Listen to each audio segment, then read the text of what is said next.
Hi friends, welcome to AHT times. Friends, మన యొక్క తెలంగాణ రాష్ట్ర వ్యాప్తంగా చేయూత పెన్షన్లకు సంబంధించి అయితే మనకు చేయూత పెన్షన్లు 4,000, 6,000 రూపాయలకు సంబంధించి ప్రభుత్వం అయితే మనకు కొత్త పెన్షన్లకు సంబంధించినటువంటి మార్గదర్శకాలు అయితే విడుదల చేశారు. వీటిలో ఏ ఒక్కటి లేకున్నా మీకు పెన్షన్ అయితే రాదండి. అయితే ఏమేమి మార్గదర్శకాలు ఏంటి, దానికి సంబంధించిన పూర్తి వివరాలు తెలియజేస్తాను. ఈ వీడియో మీకు నచ్చినట్టయితే లైక్ చేసుకొని ఛానల్‌లో ఫాలో అవుతుండండి. ఇక దీనికి సంబంధించిన నోటిఫికేషన్ అయితే వచ్చింది. ఈ నోటిఫికేషన్‌లో మీకు ఏమేమి డీటెయిల్స్ చెప్పారు ఏంటనేది మీకు ఎక్స్‌ప్లెయిన్ అయితే చేస్తాను. ఇక్కడ చూసుకున్నట్లయితే అర్హులైనటువంటి వారికి చేయూత పథకం ద్వారా సామాజిక భద్రతా పెన్షన్లు అందించేందుకు తెలంగాణ ప్రభుత్వం అయితే కసరత్తు అయితే చేస్తుంది.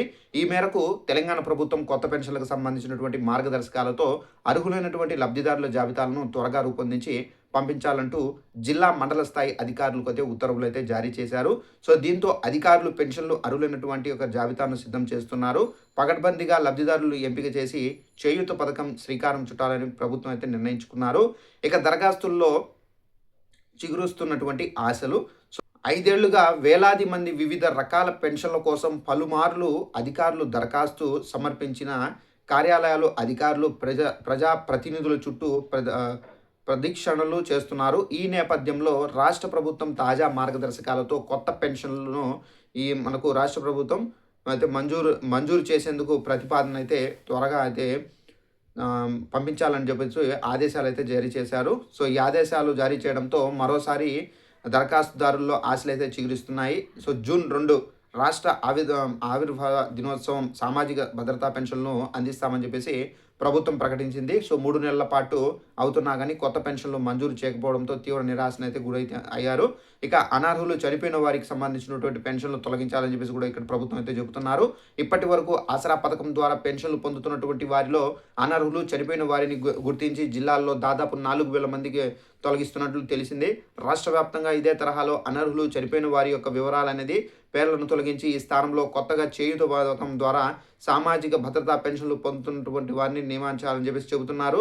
సో ప్రాధాన్యం కేటగిరీలో ఉన్న వారికి మాత్రమే వేలాదిగా వచ్చినటువంటి దరఖాస్తుల్లో వడబోసేందుకు తాజాగా ప్రాధాన్యం కేటగిరీలో ఆదేశాలు అయితే జారీ చేసింది. సో దీంతో మనకు కొంతమందికి మాత్రమే పెన్షన్లు అయితే వస్తాయని చెప్పేసి మిగిలిన వారికి నిరాశ తప్పదని చెప్పేసి అభిప్రాయం అయితే వ్యక్తమవుతుంది.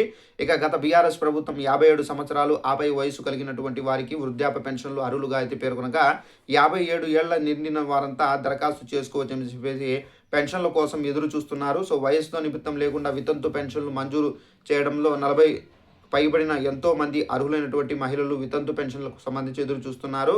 దరఖాస్తు కూడా చేసుకున్నారు. ఇక దివ్యాంగులు అంగవైకల్యాన్ని బట్టి ఎంత శాతం ఉండాలనేది నిర్దిష్టంగా పేర్కొన్నారు. సో తాజాగా 70% పైగా అంగవైకల్యం ఉన్న వారికి మాత్రమే ప్రాధాన్యం ఇవ్వాలని చెప్పి సూచించడంతో తమకు లబ్ధిదారులుగా ఎంపిక చేస్తారో లేదో అని చెప్పేసి అనుమానాలు అయితే వ్యక్తమవుతుంది. రాష్ట్ర ప్రభుత్వం ఇటీవల నిర్వహించినటువంటి ప్రజాపాలన ప్రగతి ప్రణాళిక 9 రోజుల కార్యక్రమంలో అయితే కూడా అనేక మంది చేయూత పెన్షన్లు దరఖాస్తు చేసుకున్నారు. జిల్లా వ్యాప్తంగా 38,000 మంది వరకు దరఖాస్తు చేసుకోగా కరీంనగర్ నగరపాలక సంస్థ పరిధిలో కొత్తగా దరఖాస్తు చేసుకున్నటువంటి వారిలో కలిపి 15,000 పైగా అయితే అర్జీలు అయితే పెడుతున్నారు.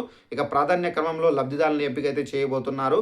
సో ఇక ప్రాధాన్య క్రమం ఏంటంటే చూసుకున్నట్లయితే కలెక్టర్లు, డిఆర్ఎల్ కార్యాలయానికి వచ్చి దరఖాస్తులన్నింటినీ విచారణ జరిపి అభ్యర్థులను చేయూత పెన్షన్లకు మంజూరు చేసేందుకు ప్రతిపాదన అయితే పంపించాలని చెప్పేసి ఎంపీడీఓలు, మున్సిపల్ కమిషనర్లు ప్రభుత్వము ఆదేశాలు అయితే జారీ చేసింది. దీర్ఘకాలిక వైకల్యం ఉన్నటువంటి అలాగే పిల్లలు, అలాగే మస్కులర్ డిస్టోపీ, వెన్నుముఖ సంబంధించినటువంటి సమస్యలు, ఆటిజము, రక్త సంబంధిత రుగ్మతల వంటి నిర్దిష్ట వైకల్యం ఉన్నటువంటి వారికి 70% లేదా అంతకంటే ఎక్కువ వైకల్యం ఉన్న వారికే దివ్యాంగ కేటగిరీలో పెన్షన్లు ఇవ్వాలని చెప్పేసి అయితే ప్రభుత్వం నిర్ణయించారు. 40 ఏళ్ల లోపు వయసు ఉన్నటువంటి వారికి, వితంతు ఒంటరి మహిళలకు సంబంధించినటువంటి 70 ఏళ్ళు పైబడిన వారికి మాత్రమే పెన్షన్లు అనేది ఇచ్చే విధంగా 18 అంశాలతో కూడినటువంటి ప్రత్యేక ఫార్మాట్ని అయితే అధికారులు అయితే పంపించడం అయితే జరిగింది.